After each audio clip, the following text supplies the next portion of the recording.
Hey, how's it going? My name is Matt, and today we're going to be going over section 3.6, the algebra of functions. Now, a quick pointer to start you guys off with before we begin is whenever you think I'm going too fast, or if you have problems catching up, or you want to see what I just did again, there's going to be a status bar along this lower end of the video here. And then what I want you to do is I want you to pause the video if you think I'm going too fast, write down what I've done, and then continue. Or if you choose so, you can go back along the status bar and rewatch what I just did. Knowing that, you can follow along much better with these videos. So, with the algebra of functions, I find the hardest part students have is understanding the notation. The notation starts out with this funny looking f of x stuff.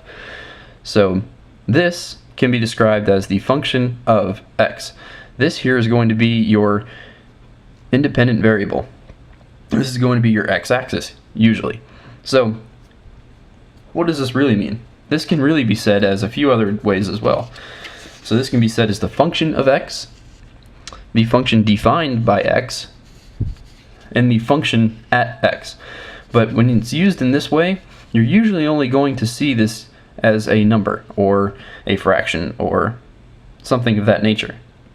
Now, an example of this, if you remember from section 3.2, when you went over functions, you plugged in this x value and then got a number and got a y value for this function. Now, this is going to be a little bit, this is going to come into play here when we get into actual operations.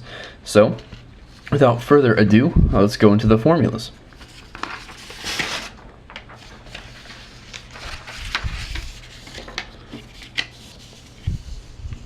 The important thing to know about these formulas is you don't need them. This is only if it's your thing. If you like memorizing formulas or if you think it helps you out, then by all means do it.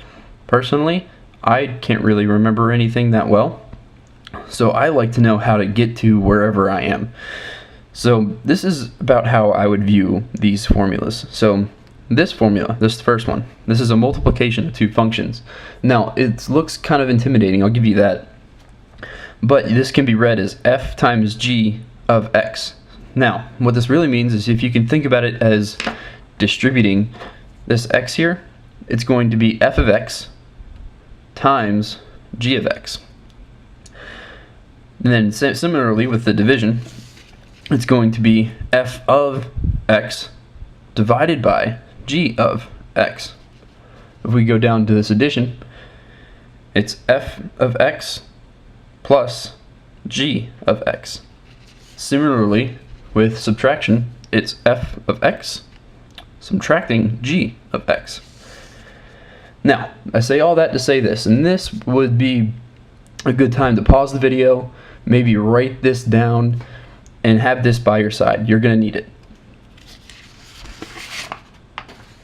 We're going to get in here to some problems, and hopefully this will illustrate what I'm trying to say.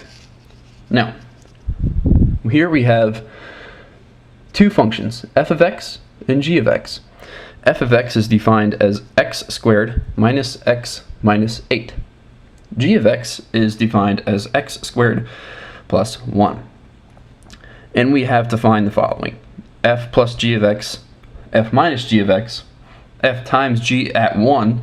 Remember, this is where I was saying that at terminology is only used here when there's a number, but that's not always true. And then finally d at f over g of 1. So let's get into starting off with part A, f plus g of x. So whenever you have one of these problems, it's going to be better if you start off writing what that really means. And if you remember, if we go back to our formula sheet, we have f plus g of x is equal to f of x plus g of x. So let's write that. Start off with f of x plus g of x. So where have you seen this before? Up here, look at this. It says f of x is equal to x squared minus x minus 8. So let's write that. X squared minus x minus 8. We are adding this to the g of x. So let's put our plus sign, put our parentheses. G of x here is x squared plus 1.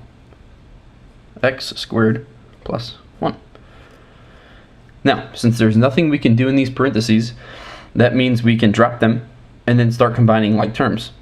So if we drop them, we're going to get x squared minus x minus 8 plus x squared plus 1.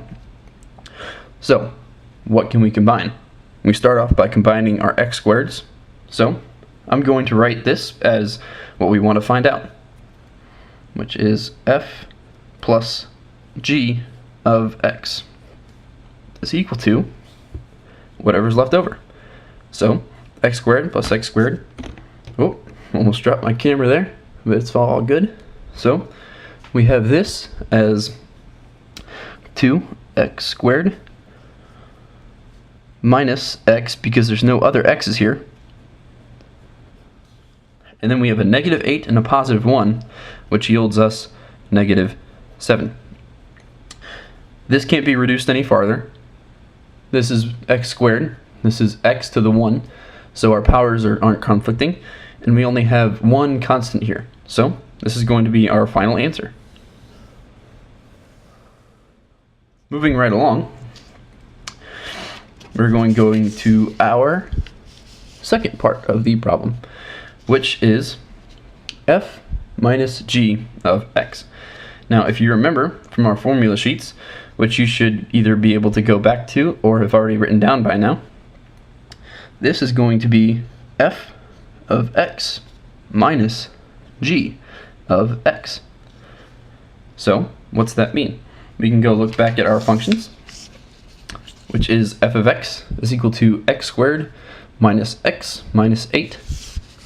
So let's write that down. X squared minus x minus 8.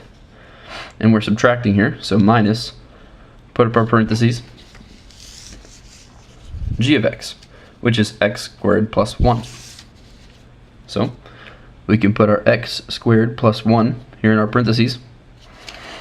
And because this is a negative, and we're subtracting this function right here, what we're going to have to do is distribute this negative through. So this is equal to x squared minus x minus 8.